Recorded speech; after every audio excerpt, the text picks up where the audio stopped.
Screaming like the start of a race. Diet Pepsi's my fuel in this Monday maze. Shake the weekend fog off my tired face. The hustling begins, no time to waste. Hey Monday, motivation, bring it on. Let's do this thing. The crowd won't stop, the fire will show.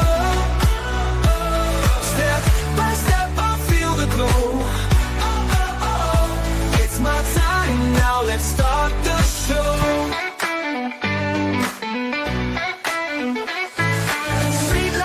And sun clouds up higher, chasing dreams like chasing fire. Got my rhythm set to overdrive. This Monday motivation vibe's keeping me alive. Hey Monday, motivation, bring it on. Let's do this thing. The crowd won't stop, the fire will show. Step by step, I feel the glow. It's my time now, let's start the show. Street lights fading, sun climbs up higher, chasing dreams like chasing fire. Got my rhythm set to overdrive. This Monday motivation vibe's keeping me alive. Hey Monday, motivation, bring it on. Let's do this thing. The crowd won't stop, the fire will show. Step by step, I feel the glow. It's my time now, I own the show. Know that we can be heavy, but I'm tougher still. Climbing the mountain, fueled by will. Each heartbeat whispers, yes you can. I'm golden, helping every woman and man. Hey Monday, motivation, bring it on. Let's do this thing. The crowd won't stop, the fire will show. Step by step, I feel the glow. It's my time now, let's start the show.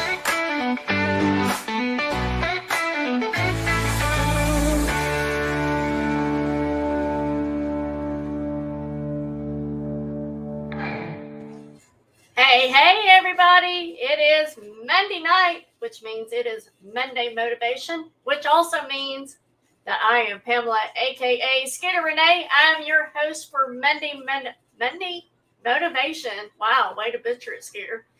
Your host for Monday motivation tonight, as I am for all Monday motivation. Welcome in, everybody. It's so good to see each and every one of you. As always, if you are new to my channel, everybody calls me Scooter for the most part, but I am Scooterrenee, and I also do auctions on my channel as well as Monday Motivation.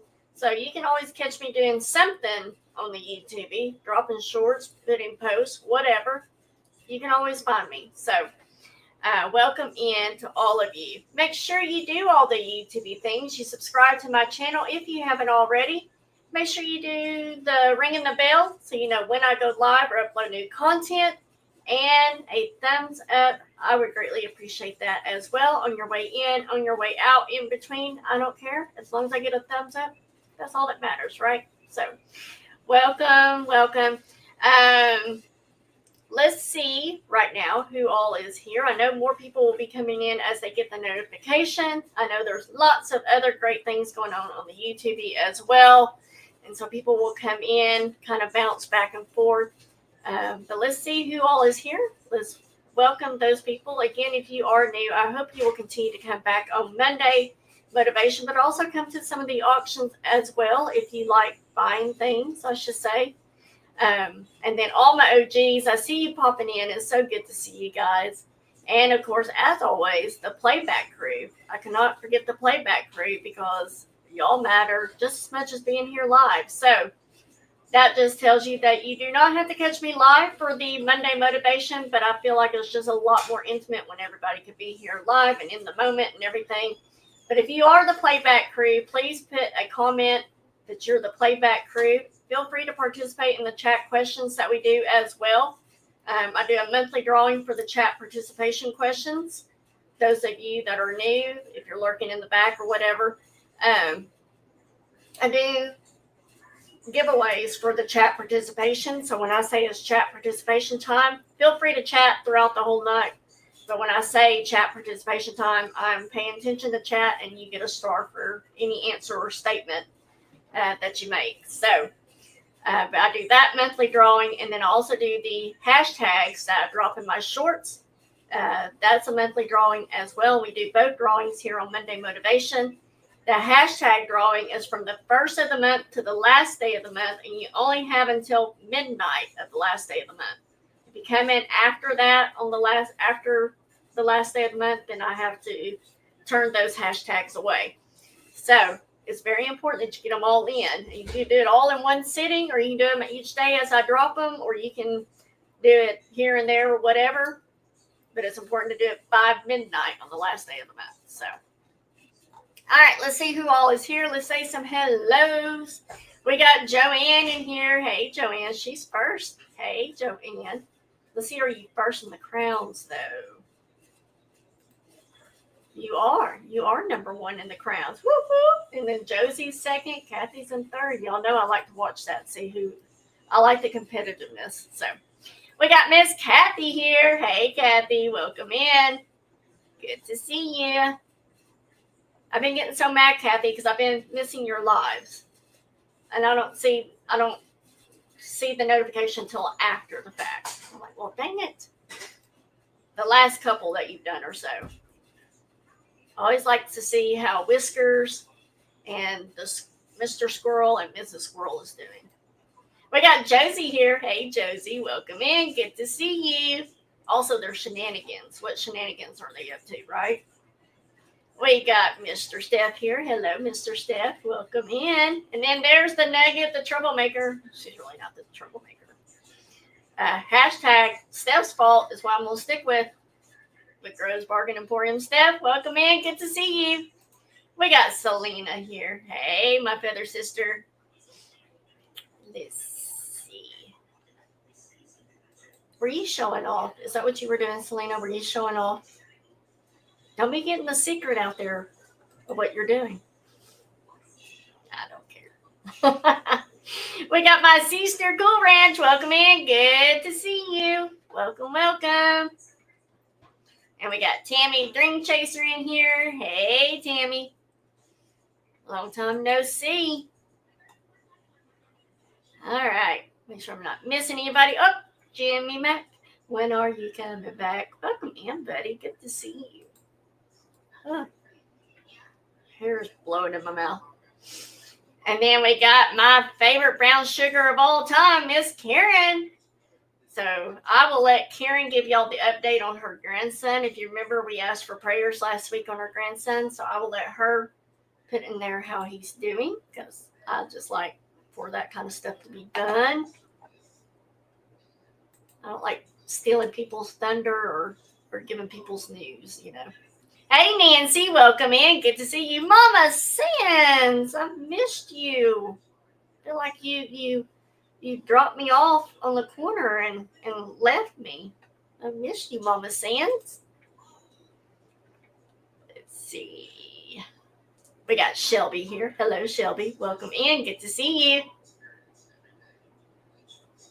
Yeah. I don't want to hear excuses. No excuses, Steph. Just like I don't want to hear excuses of why I haven't gotten an email or a text from you. Yep. Hashtag accountability partner.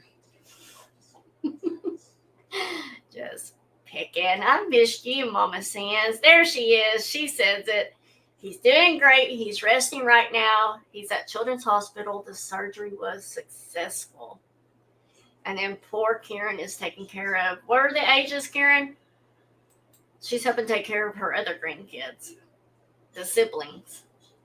Oh, well, thank you, Mama Sands. I went and got my hair done. I don't know if it's super noticeable to you guys.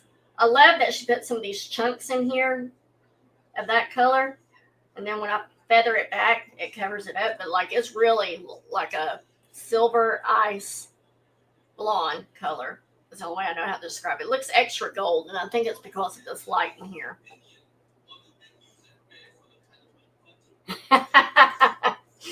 Yeah, you did do that part, but that's not the part I'm talking about. You know that. 2 and 6. Can y'all imagine?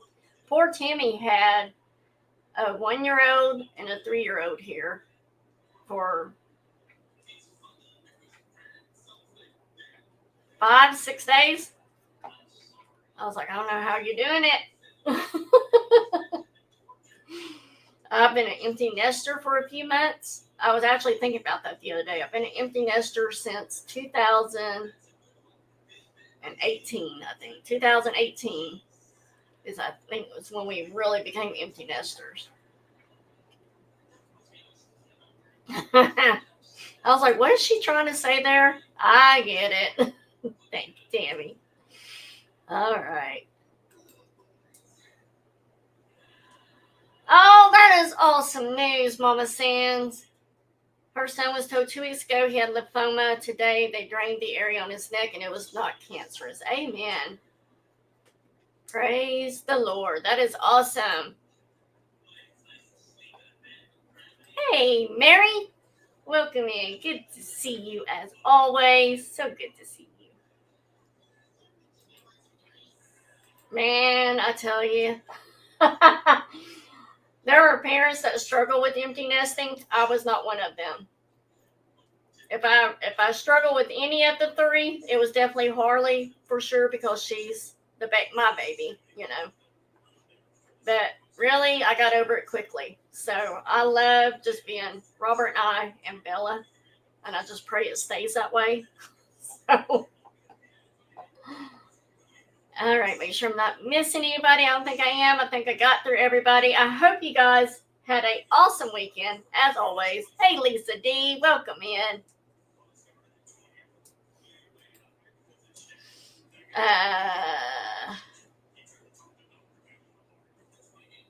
So what Joanne said about Tammy, so that's why I was looking. Oh, because of the grandkids. I got you. But I hope you guys had a great weekend.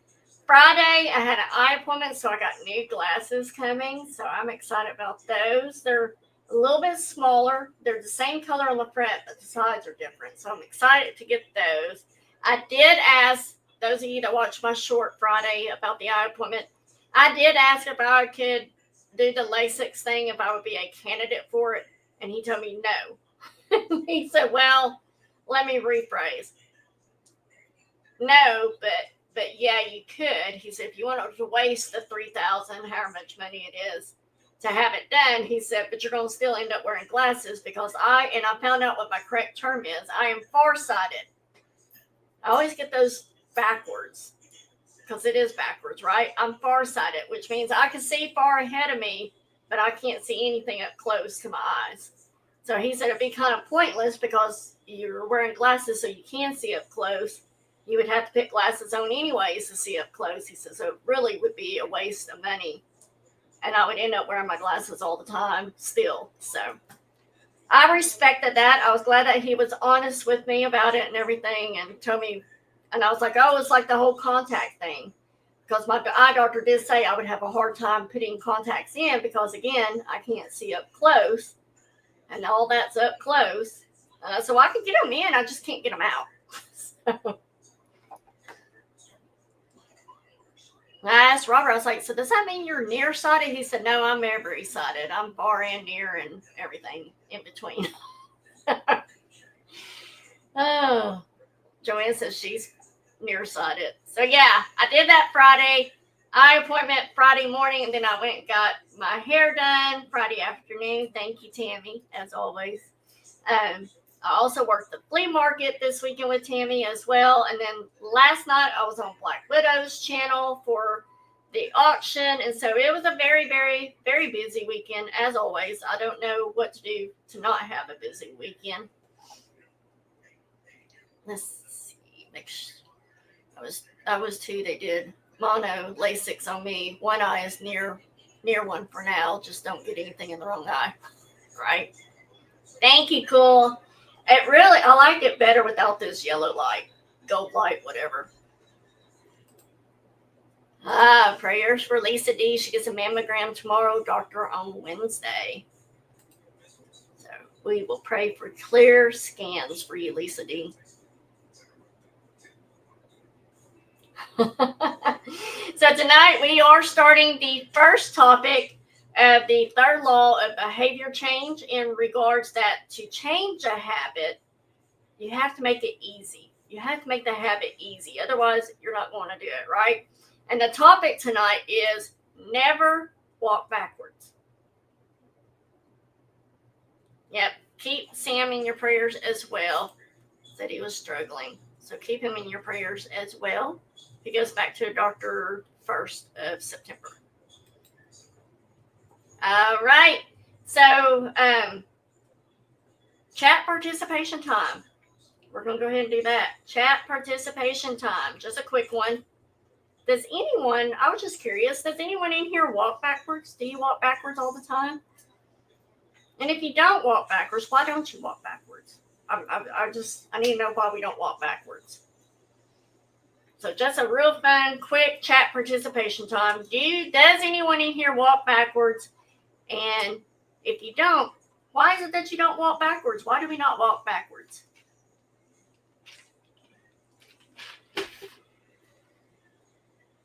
Sandy says, nope, just sideways. Whoops. Joanne, you walk backwards? Really? Wow, chat just really jumped. Sorry, guys. Joanne says she does. Mary says, not unless I lose my balance, right? Selena says, I do when me and Sam are moving something in the house. Well, duh. Cool says, heck no, it's too hard on my little old legs, right? Why don't we walk backwards, though? If the good Lord intended us to walk backwards, why don't we do it? I don't know if he did, but I'm just saying. Dream Chaser says, no comment. That's copping out, Tammy. But you get a star anyways. Kathy says, only when my physical therapist tells me to, right? Karen says, no. Steph says, my mama showed me why you don't walk backwards, but I do a mean moonwalk. Exactly. Nancy says, nope. I can't see where I'm going if I walk backwards, right? So you walk forward so you can see where you're going. Yes. Josie says, I don't walk backwards. I don't live in the past. That's right. Mr. Steph says, I walk backwards at work pulling carts. Yep. Leave the past behind. That's why. Yes. We don't have eyes on the back of our heads. Thank you, Mary. Exactly. We do not have eyes on the back of our head.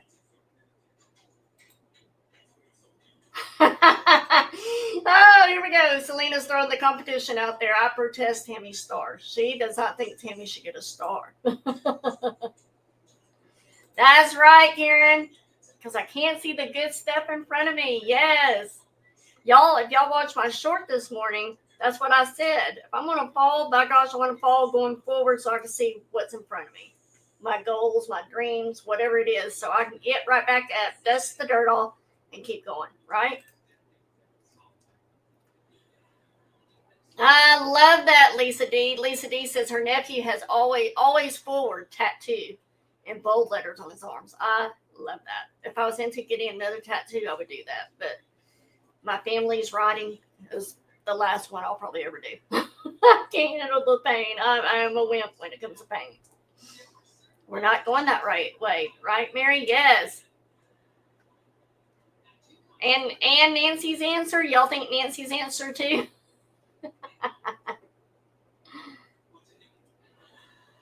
Wow, Lisa D. That's cool.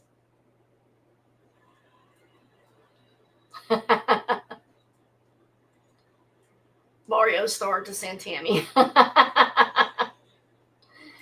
Tammy says, I guess I said no comment because sometimes I always think about it and something different.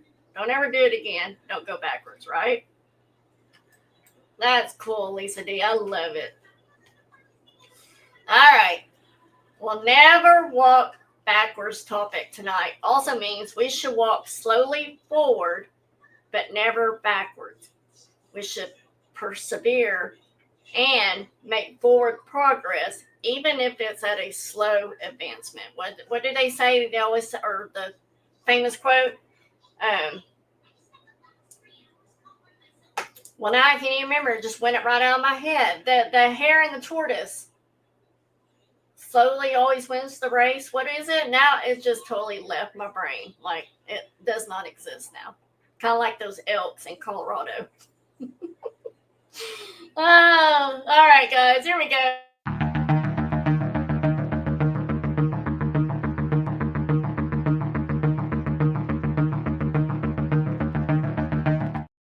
Positive spot thought. You may walk slowly, but never walk backwards. Forgetting the things behind and stretching forward to the things ahead. Philippians 3:13. For those of you that know these Bible verses, I love that one. It's one of my favorites. Forgetting the things behind and stretching forward to the things ahead. See, even God command that, right? Slow and steady wins the race. Yes, Mary. Thank you, Mary. You get a star for that, for helping me out there. Exactly, right, Steph? I'm teetering life.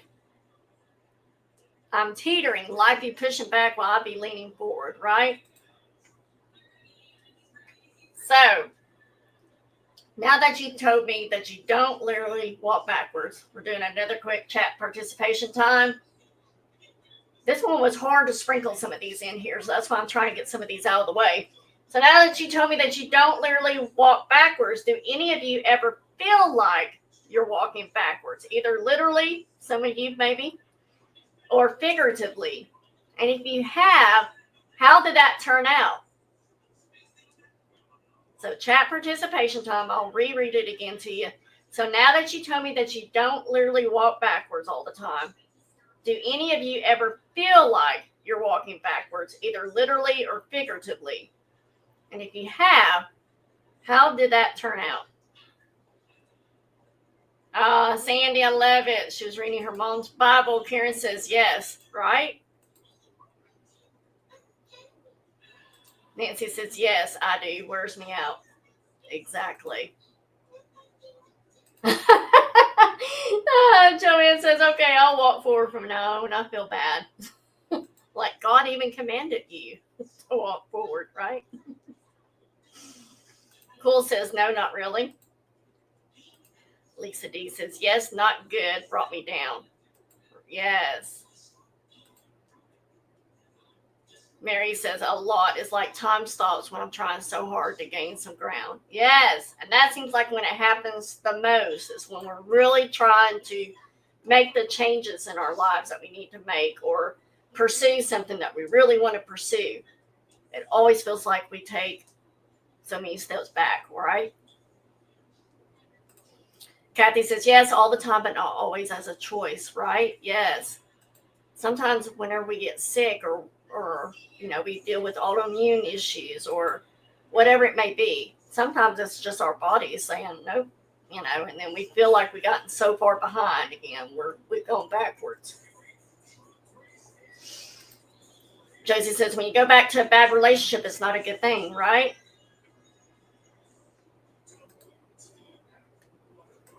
Tammy says, every day, not good. No, we got to change that.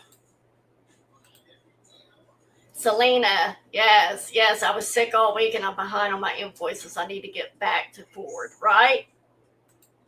I get it. We evolved in this. Steph says, I feel like I'm figuratively the inner struggle. I feel like I am figuratively. The inner struggle is most love are found in the past. It's a daily intent to stay in the present. Yes, be in that moment.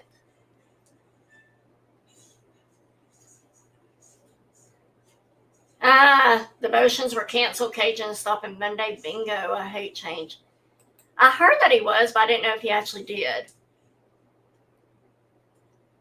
Oh, I love that, Steph. She said, the jury is out. However, I got a great group that helps me anchor. Right? Yes. Joanne says, sometimes when you're trying to get ahead, you take one step backwards. Life happens and get in our way sometimes. Yes, exactly. So I think it's probably safe to say that we have all probably, at some point in our life, we have all felt like a time or two in our lives that where we have probably walked backwards. You know, when we say things like I took 2 steps forward and now I feel like I took 10 steps backwards, right? A lot of us, we have right now, some of us, we have kids, maybe grandkids, we have other family members, kids in our lives, friends' kids. All these kids started school last week or the week before last, and then this week, I know like my boss's kids, they're starting school this week. Well, I want to share a story with you real quick. On a particular first day of college, the sun was peeking through the windows on the first day of class, and that is when Professor Jerry Ulsman at University of Florida welcomed his film photography students with open arms. With a warm smile, he organized them into 2 enthusiastic groups, if I should say, ready to embark on a creative journey together. He cheerfully explained that everyone sitting on the left side of the classroom would join the quantity group, okay? This is the key word here, quantity group. Their grades would specifically focus entirely on how much work they produced, the quantity of work. And on the last day of class, he would count how many photos each student has submitted in the quantity group. A would total 100%, 100 photos. A would represent that.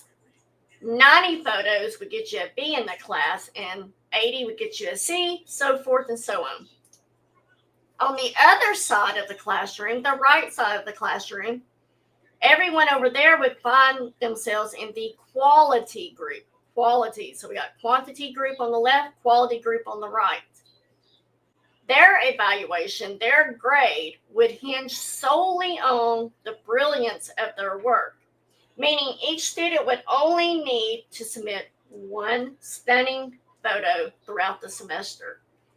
However, to snag that coveted the shot would have to be, the photo would have to be nothing short of perfection.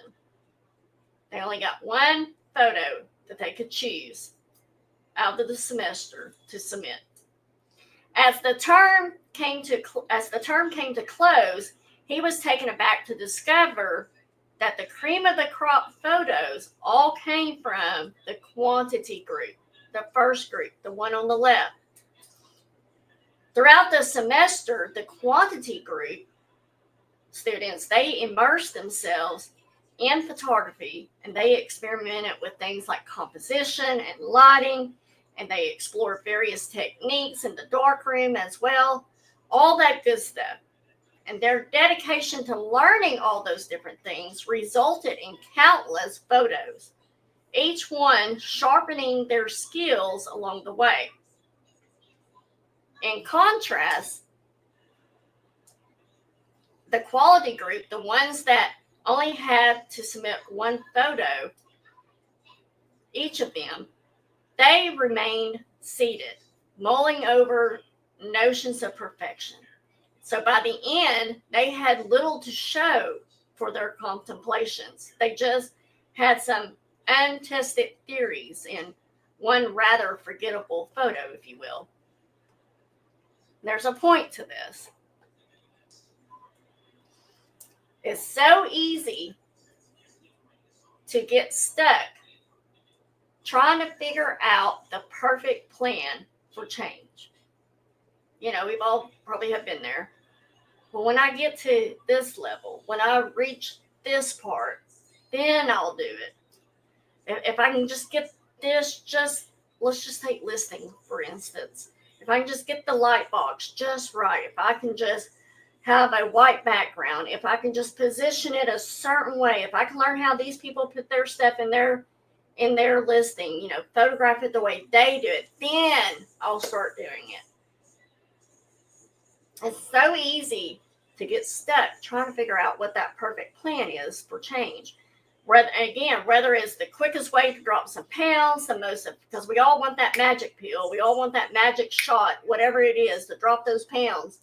The most effective program for building something, maybe it's building just muscle that you have, Or again, that amazing side hustle idea. We get so caught up in finding the best method that we often forget to actually take the action to do it. As Voltaire wisely said, the best is the enemy of the good. The best is the enemy of the good. Meaning, striving for perfection, the best, before you take action can actually hinder or prevent you the achievement of something that is already good, it's already acceptable. I like to think of it as the difference between being busy and actually taking action. We all know busy bees, right? There's busy bees. We see busy bees around us. And while both concepts might seem alike, the busy and the taking action, they are very quite different. When you're busy, just busy, the busy bee, if you will, you're going from one thing to the next without even finishing the first thing that you were working on. You're caught up in planning, strategizing, and learning. And those are all great activities, guys, but they don't lead to tangible results. Action is what truly drives those results. For example, if I jot down 20 ideas for Monday motivations, different topics that I would like to talk about, that's just planning. And that's what we call just motion. It's just motion. But when I actually buckle down and write my notes for a Monday motivation topic, that is taking action. I'm not only thinking about it, but I'm doing it too. Similarly, if I'm searching for a better diet plan and I'm reading books about it, that still is just motion. However, when I decide to enjoy a healthy meal, that's where the real action happens. Does that make sense? You got to do it. Moving around can be helpful, but it won't lead to the results on its own. No matter how many chats you have with a personal trainer or your accountability partner, just talking won't get you fit or get you where you're trying to get to. It's the actual workouts, it's the actual doing that will bring you the results that you're aiming for. You know, if you're going to talk the talk, you have to walk the walk. If you're going to have the motion, you got to have the action with it. But if motion doesn't bring results, why do we keep doing it? Why is it that we keep doing nothing but the motions of the thing that we're trying to do?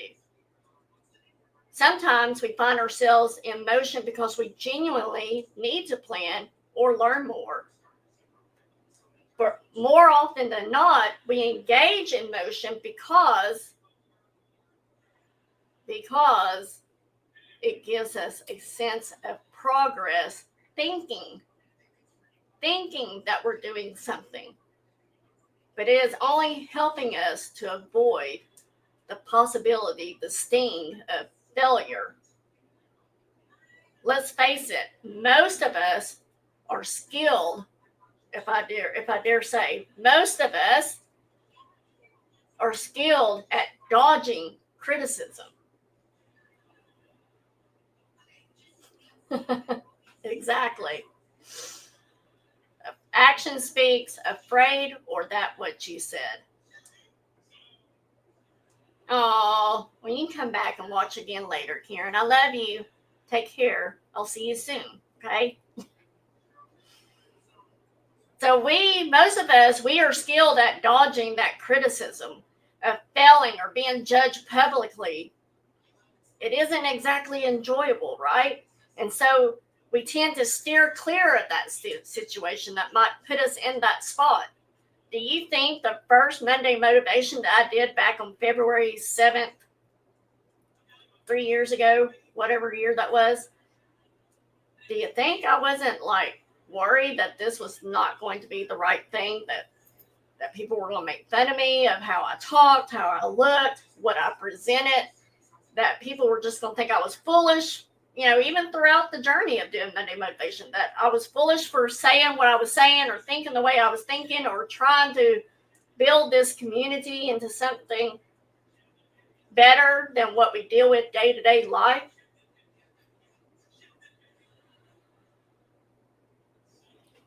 If I did, then this would never be, right? But we do this. We think about doing these things. We plan doing these things. We make out our notes about doing these things. But it's because we don't want to take the action because we're afraid of what might possibly happen. Right, Joanne? Joanne says, I don't like criticism. Who does, right? Like, come on, even constructive criticism sometimes can hurt, sting a little, right? We know it's something that we need to hear, but it still doesn't feel the greatest. Mary says, hockey pox, what other people think, right? But this is the main reason we often stick to motion instead of taking real action. We're just looking to postpone the possibility. The possibility is not even a guarantee of failure. It's all too easy to keep busy and trick yourself into thinking you're truly making strides. You might say to yourself, I'm chatting with 4 potential clients right now. Things are looking good. We're heading in the right direction. I've taken 50 photos of things I want to list, moving in the right direction. Or you might think, I came up with some ideas for that book or those topics that I want to either write about or speak about. It's all starting to come together. Cool. It's all coming together. It's what we're thinking. But staying busy can give you the impression that you're making progress. However, it's often just a way of gearing up for action. When all that planning starts to feel like a way to avoid actually doing something, it's time for a shift. It is time for you to shift what you're doing. You shouldn't settle for just mapping, planning things out. Instead, aim to put your plans into practice. Just start taking action, even if it's one little step. To truly master a habit, you have to focus on practicing it repeatedly rather than aiming for perfection. There's no need to outline every little tiny detail of what your new habit entails. Just dive in and start doing it. I keep going back to it because it's so recent for me. But 18 weeks ago, I didn't know what all I was going to list. I just started grabbing stuff. I just started taking pictures and I just started doing 3 to 5 items a day. And now it's just the hardest part is figuring out what I want to photograph. That's the hardest part. But as far as listing it, I can get it done so quickly. Doesn't even matter. I don't even think about it. It's just like, oh, I'm going to do that. Okay. Picture, description, title, price. Is it new? Size? Whatever. Boom. Done. Next one. It's just over and over. And I'm not even thinking about it. It's just happening. Harry says, but do you really think this way? You're learning what not to do and things to do that will correct the mistakes we made. Exactly. You have to take action to know and to be able to learn from, right? You have to take the action. I've supported you from the beginning, all along your journey with helping all of us finding motivation. You're right. I know, cool. You didn't really criticize me. Yeah, I don't think you did.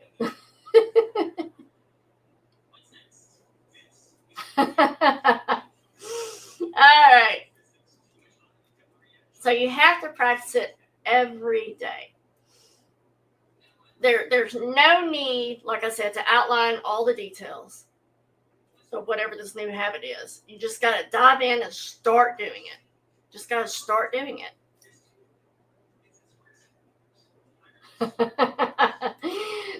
Timmy said, I practiced hard today, but once again, it didn't happen. I need to stay in my bubble. When I say busy bee, Tammy's my busy bee. She's the one that I think of. And I'm not meaning that in a bad way or, criticizing way. She's definitely my busy bee, and she'll admit that she's my busy bee. We go from one project to the next project to the next. I'm like, Tammy, we got to come back here. Okay, Scooter.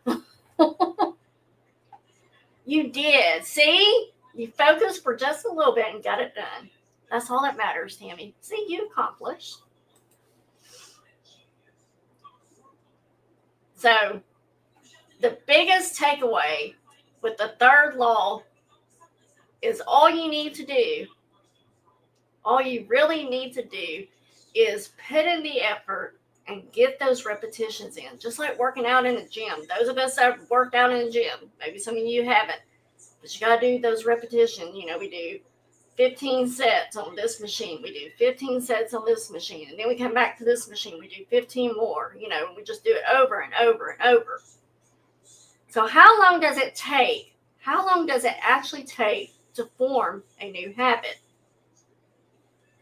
Habit formation is actually an interesting journey where behaviors gradually become second nature through practice.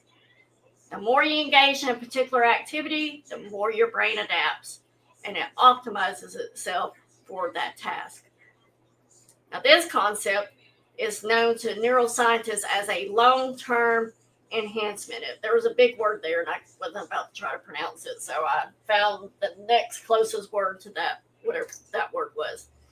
But it's the enhancement, the effectiveness involving the strengthening of connections between the brain cells based on how recently they've been activated together. Tia Nanas, welcome in. Good to see you. Thank you for coming in. I appreciate you.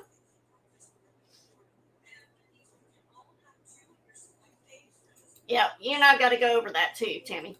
We got to go over that as well. Because I know I just sent you the link. Now I need to explain it to you. All right. So, like I said, it's with every repetition, the communication between the cells in the brain, they improve, and the bonds between them, they actually tighten. And this phenomenon was actually first identified by neuropsychologist Donald Hebb back in 1949 and has since become famously known as the Hebb's Law. And that states neurons that fire together wire together. Neurons that fire together wire together, right? So chat participation time. Let's do another one. Chat participation time.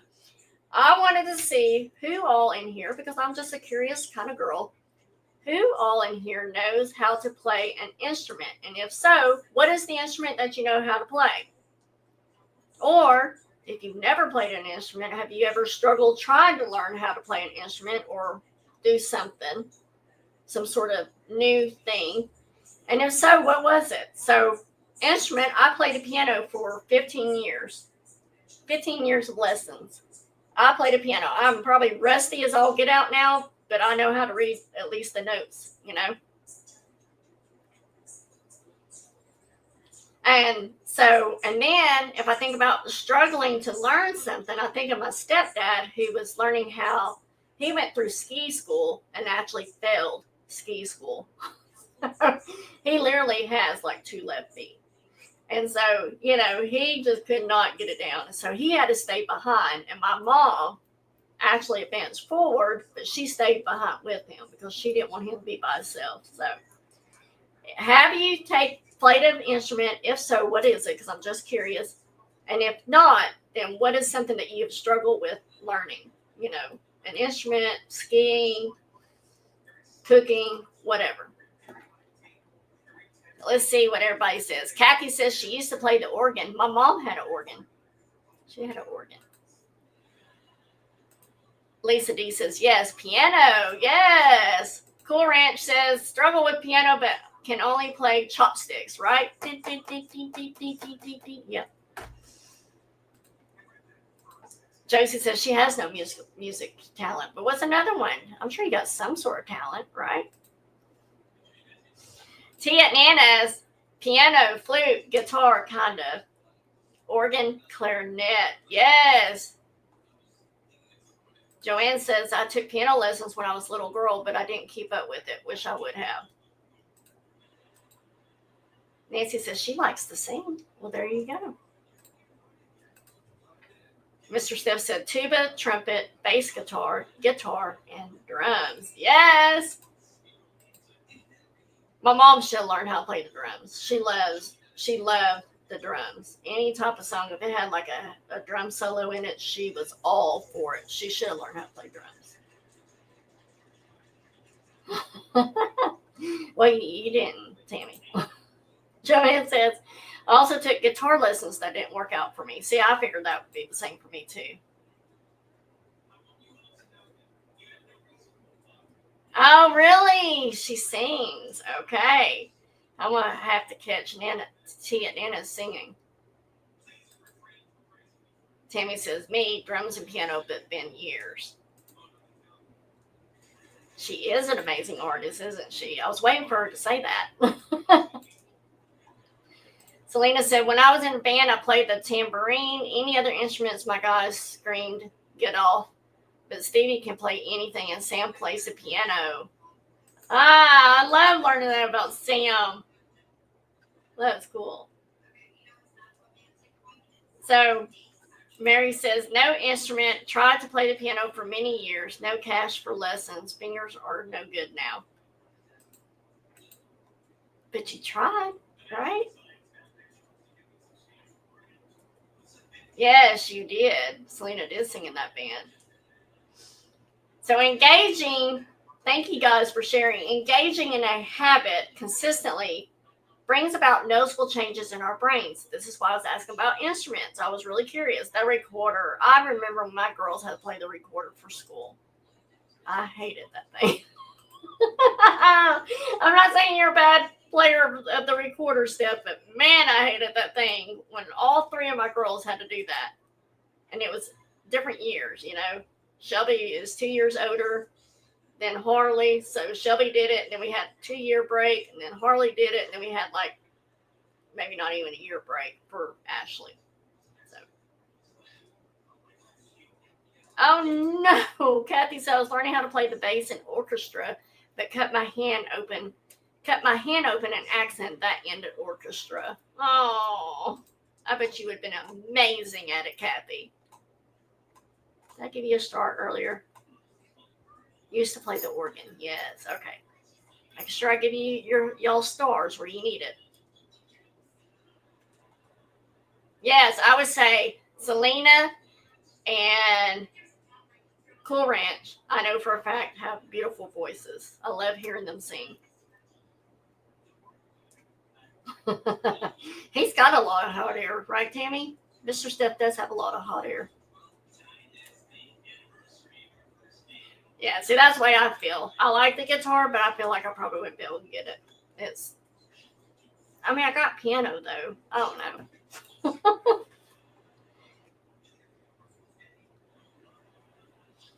Oh, I bet, Kathy. Oh.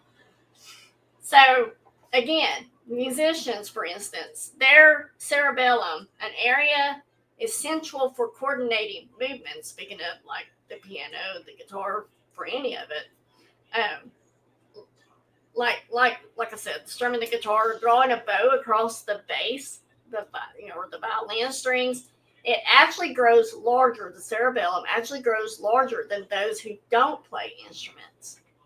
On the flip side, the mathematicians, those of you that might not could have caught on with playing an instrument, but you knew math like the back of your hand, they experience a boost in the gray matter within the inferior primary somatosensory, big words.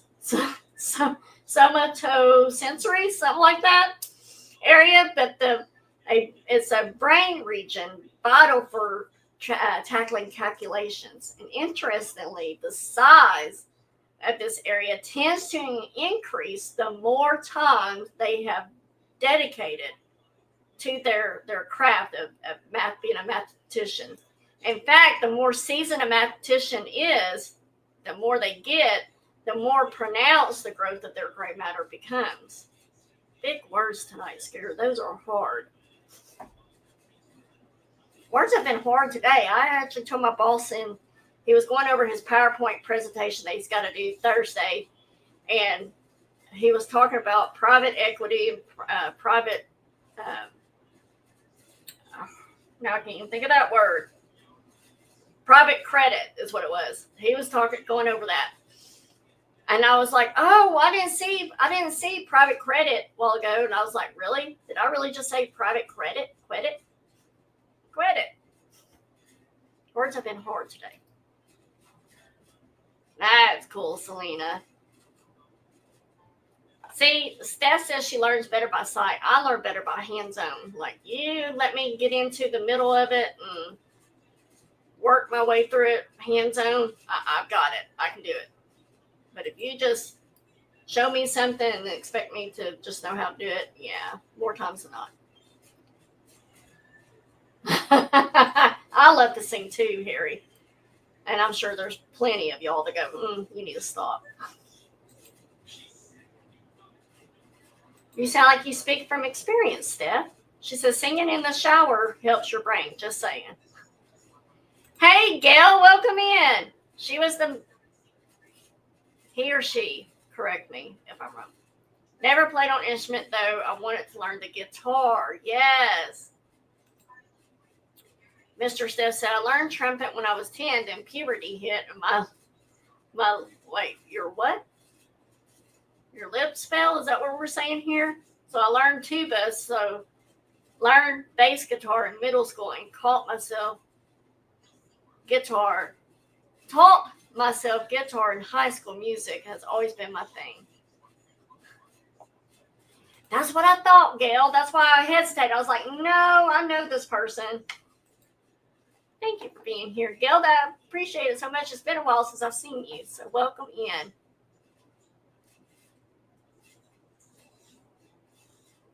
See, my friend Teresa, she could just hear a song on the radio and play it on the piano. Knew exactly what to do.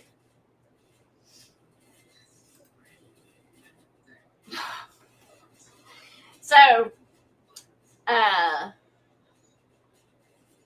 in a intriguing study, scientists, they delved into the brains of, believe it or not, they got into the brains of London taxi drivers. And they made an actual remarkable discovery. The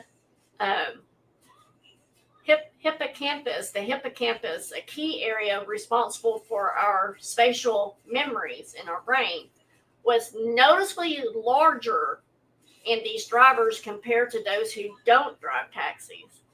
What's even more captivating is that this brain region would shrink after a driver retires. So just like how our muscle grows stronger with regular workouts, certain parts of our brain, and we've talked about this before in other topics, certain parts of our brain, they adapt and flourish when put to use, but may diminish if it's left idle. And it's fascinating peek into how our experiences shape our brains. Right, Steph? I found that very interesting as well. Repetition has long been recognized as a key player in forming habits, even before neuroscientists started exploring the brain's intricacies. But back in 1860, the English philosopher George Lewes, he pointed out that learning something new, whether it's mastering a foreign language, playing a musical instrument, or executing unfamiliar movements, can be quite challenging. And that difficulty arises because our brains haven't yet carved out the pathways needed for these sensations. However, once we practice and repeat the task often enough, so me playing piano, going to all my piano lessons, the more I practice and repeat it, those lessons and everything, those pathways are established, and suddenly the struggle fades away. The actions become so instinctive that we can do them even when our minds are occupied elsewhere. It turns out both common sense and scientific studies are on the same page repetition truly is a catalyst for change. Now, every time you perform an action, you're lighting up a specific neural pathway that is linked to that habit. Motor memory, right, Gail? Yes. This means that just putting in the effort is one of the most important steps in forming a new habit. That's why you got to have action. That's why you got to take action. It's the reason why students who snap plenty of photos, the ones in the quantity group, the one that had to take 100 photos to get an A, is why they saw their skills blossom. And while those who only pondered the idea, the group on the right, that was the quality, and they only had to present one photo, they just pondered the idea of taking the perfect shot. And that was a struggle for them. One group was actively practicing while the other was stuck in a cycle of passive learning. Again, one was in action, the other one was just in motion. Every habit goes through a familiar journey, evolving from deliberate practice to actions that feel automatic. And this journey is referred to as automaticity, I think is how you pronounce it. And it's the fascinating ability to carry out a behavior without having to consciously think about it. To think about each step, that is, what's the next step? Just automatically do it. As the non-conscious mind takes the reins. Pretty amazing. If we had a chart we could see, if I had an actual easel here, I thought about doing that, but I was like, you're pushing it, Scooter.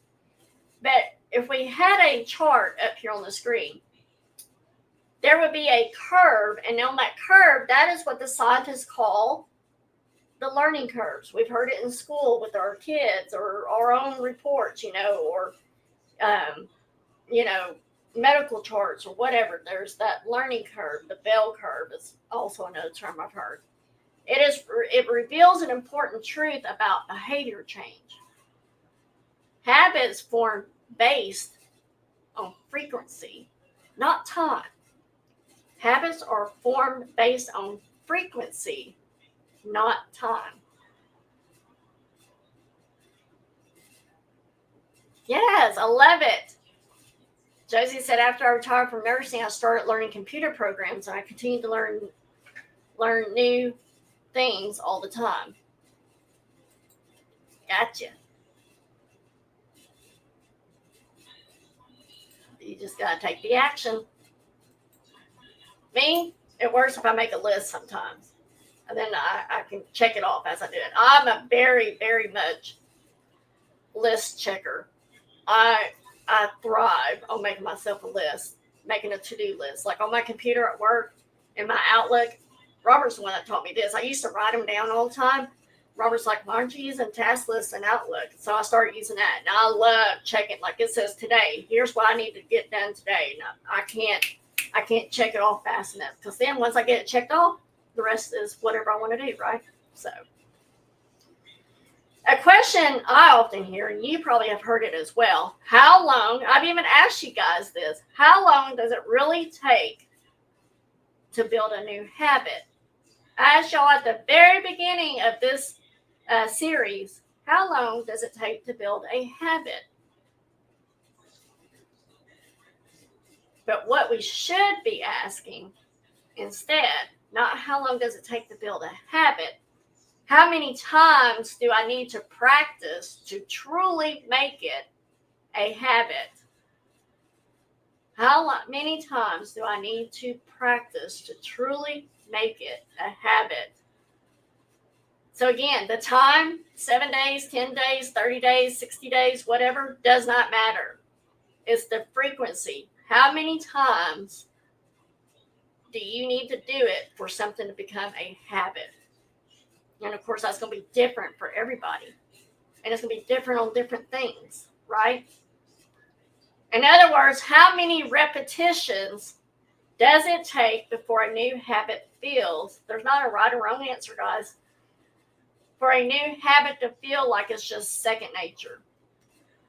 When it comes to forming habits, time itself isn't the magic ingredient. Whether it's been 21 days, 30 days, or even 300 days, what really counts is how often you engage in the behavior. Right? It is like guessing lottery numbers for people. Yes. Exactly, Kathy. It depends on what it is. To develop new habits, you need to apply the same principle and practice regularly. Keep stringing together those successful attempts until the behavior just feels second nature. And you there we go again. And you'll successfully cross the habit line. When you cross the habit line, then you know it is truly a habit when you're not having to think about it.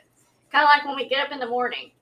I get up in the morning, I go to the bathroom, I use the bathroom, I go to the sink, I put on my makeup, I brush my hair, and then I come in, like I'm doing all this, I'm not even thinking about it. It's just what I do every day. Steph said it depends on what is typically 2 to 3 weeks, but it's a choice daily, meaning if I drop off the wagon, it takes longer to get going again, right? Exactly. So again, you might repeat an action just a couple of times over a month or go for it 200 times. It's all about that frequency. Just like, I'll go back to the listing. Doing the listings and just doing it every day. Doing shorts on YouTube, and I'm talking from those aspects because we all know that it's the algorithm. It's the same for us. It's the algorithm in us that makes us want to do these things over and over and over. The more we do it, the better we get at it, the higher our numbers go, no matter what those numbers may be. It is. It's so hard to get back on track. Like I allow myself Saturday and Sunday to take off on my listings.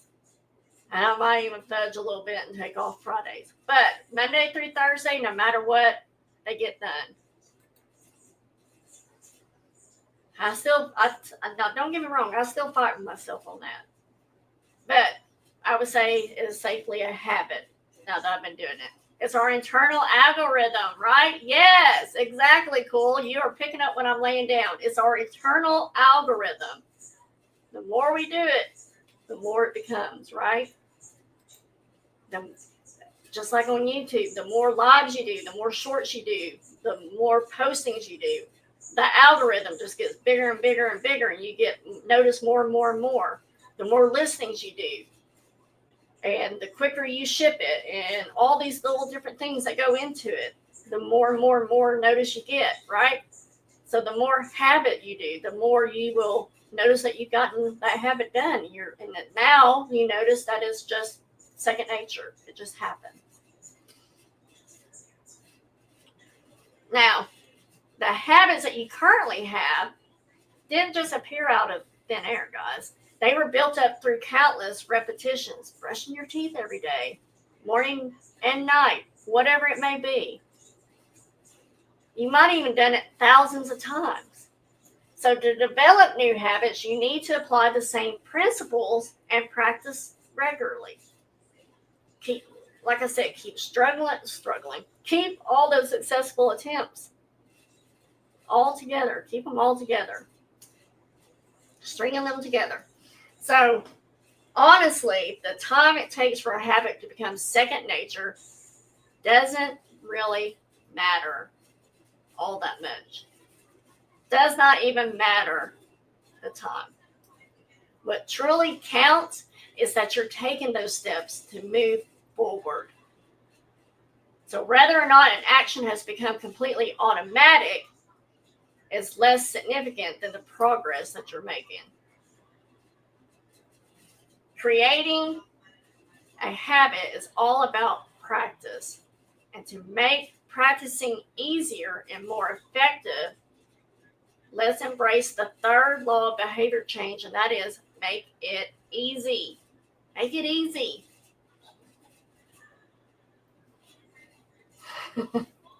So, In the upcoming series on this or the upcoming topics in this series, we'll explore clever ways to also do just that and to help you establish those habits with ease. So let's do a quick review of what we have discussed tonight.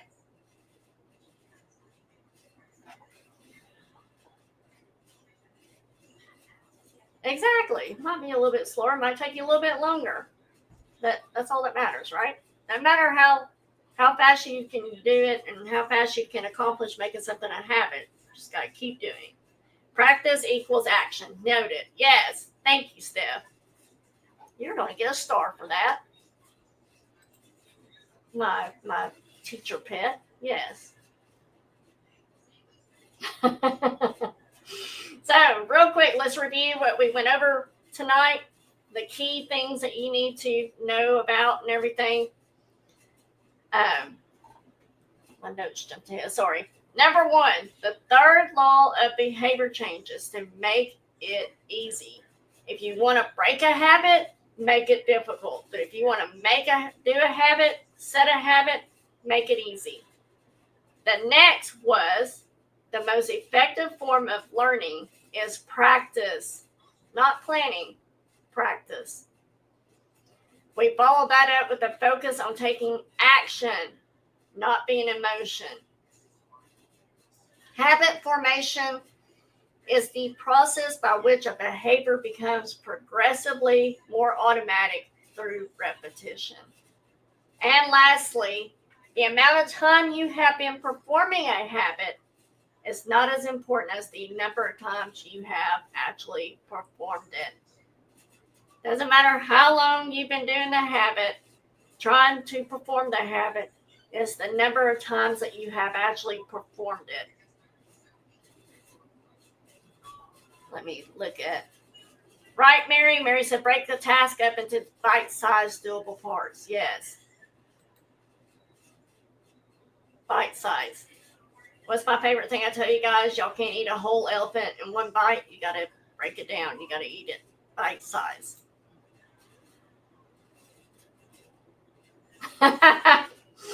Oh, Joanne. My piano teacher always said practice makes perfect.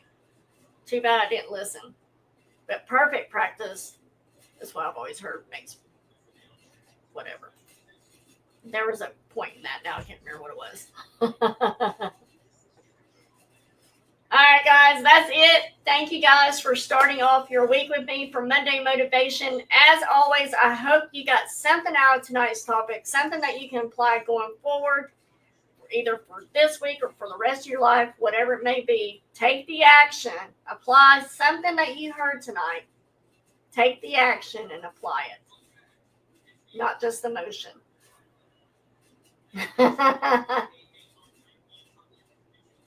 Well, Steph, you got to stop. You can only eat an elephant bite-sized pieces.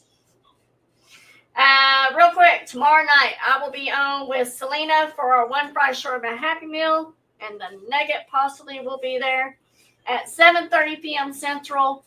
Wednesday night I will be on with Dream Chaser Tammy from Hometown Country Marketplace and Selena at 7:30 p.m. Central, and then Thursday night 7:30 p.m. Central, I will be on with Cool Ranch Dorito.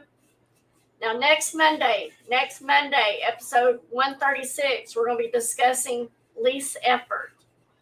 Come on back if you want to know about setting and making habits that take the least effort to do. Make sure you do all the YouTube things, guys. You've subscribed to my channel if you haven't already. You've rung that bell for all notifications and a thumbs up on your way out. If you haven't already done it, thumbs up. I would greatly appreciate it. Make it a great week. If I don't see you somewhere around on the YouTube, you're welcome, Mary. Remember, you may walk slowly, but never walk backwards. Forgetting the things behind and stretching forward to the things ahead. Now let's do this thing. Good night, everybody.